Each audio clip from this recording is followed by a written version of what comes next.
مولانا علی اکبر صاحب قبلہ نعرہ تکبیر نعرہ رسالت۔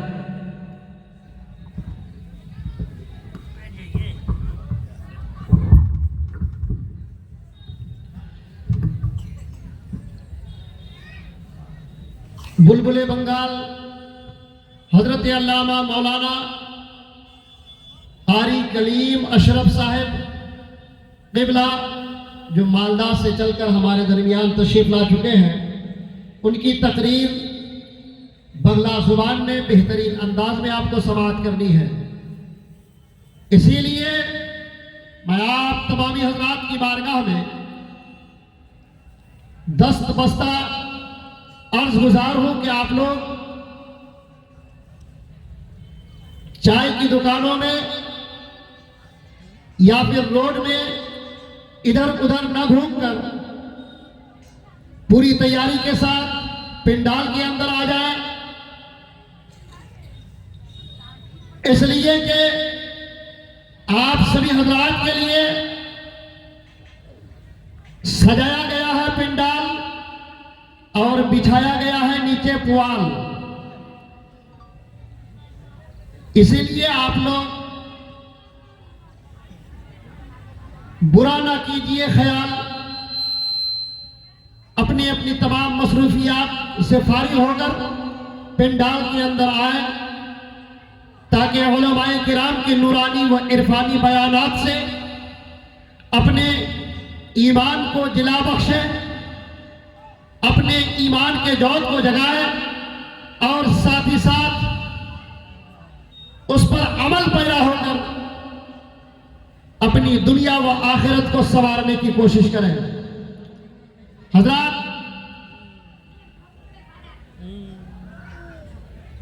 اعلیٰ حضرت عظیم البرکت مجدد دین و ملت کے نعتیہ کلام سے دو تین مصرع پیش خدمت سماعت کریں کہ اٹھا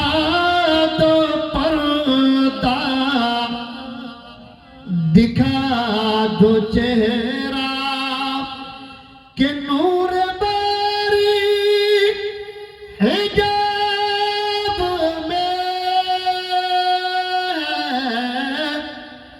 زمانہ تاریک ہو رہا ہے۔ سبحان اللہ تو بولیے۔ زمانہ تاریک ہو رہا ہے کہ مہر کب سے نقاب میں ہے، اٹھا دو پردہ دکھا دو چہرہ کہ نور باری حجاب میں زمانہ تاریک ہو رہا ہے۔ میری آواز تو حافظ توقیر جیسی سریلی نہیں ہے، میں کوئی شاعر نہیں ہوں، لیکن مصطفیٰ جان رحمت کے ثنا خوان میں جو ہے اپنا نام صرف لکھوا رہا ہوں کہ کیا پتہ اسی ثنا خوانی کے صدقے سے، نعت نبی گنگنانے کے صدقے سے اللہ تبارک و تعالی میرے گناہوں کو بخش دے۔ محبت سے سنیے گا کہ زمانہ تاریک ہو رہا ہے کہ مہر کب سے نقاب میں ہے، اٹھا تو پردہ دکھا دو چہرہ۔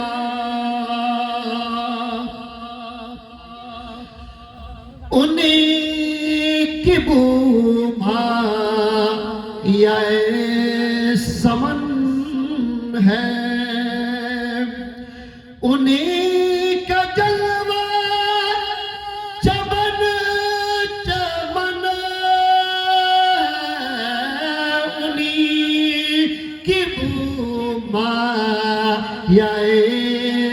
چمن ہے انہی کا جلوہ چمن چمن ہے انہی سے گلشن مہک رہے ہیں انہی سے گلشن مہک رہے ہیں انہی کی رنگت گلاب میں سبحان اللہ سبحان اللہ تو پردہ دکھا دو چہرہ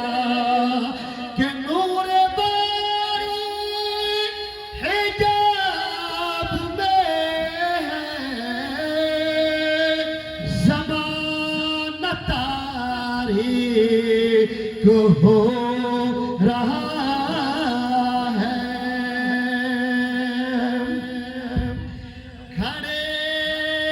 کھڑے ہیں منکر نکیر سر پر نہ کوئی آمی نہ کوئی آور سبحان اللہ بے شک بتا دو آ کر میرے پیمبر بتا دو آ کر میرے پیمبر کہ سخت مشکل جواب میں اٹھا دو پردہ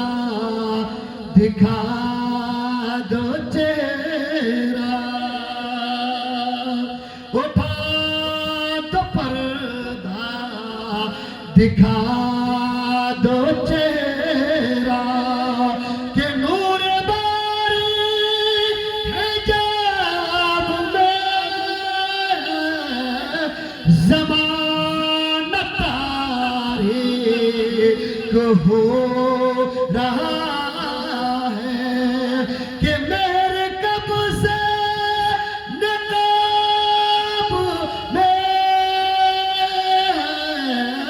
اٹھا دو پردہ دکھا دو چہرہ معزز سامعین کھڑے ہیں منکر نکیر سر پر نہ کوئی حامی نہ کوئی یاور بتا دو آ کر میرے پیمبر کہ سخت مشکل جواب میں ہے ذرا سوچئے کہ جب ہم اس دنیا سے چلے جائیں گے دنیا سے جانے کے بعد کیا آپ کو ایسے ہی چھوڑ دیا جائے گا کیا ایسا ہی تصور آپ کے دل و دماغ میں ہے کیا ایسا تصور آپ کے دماغ میں ہے کہ ہم اس دنیا سے چلے جائیں گے تو کوئی پوچھنے والا نہیں کوئی پوچھے گا نہیں کوئی سوال نہیں ہوگا نہیں جیسے ہی آپ اس دنیا سے آپ کی روح اس دنیا سے جائے گی یعنی آپ کی روح اسرائیل علیہ السلام آ کر کے قبض کر لیں گے آپ کو آپ کے رشتہ دار آپ کے دوست آپ کے احباب آپ کو قبرستان میں لے جا کر کے نماز جنازہ پڑھنے کے بعد آپ کو قبرستان میں قبر میں دفن کر دیں گے جیسے ہی سب واپس آئیں گے تو آپ سے سوال ہوگا اور سوال کرنے کے لیے منکر نکیر آئیں گے اور آپ سے پوچھا جائے گا وہ سوال کیا ہے آپ جانتے ہیں وہ سوال کی آپ نے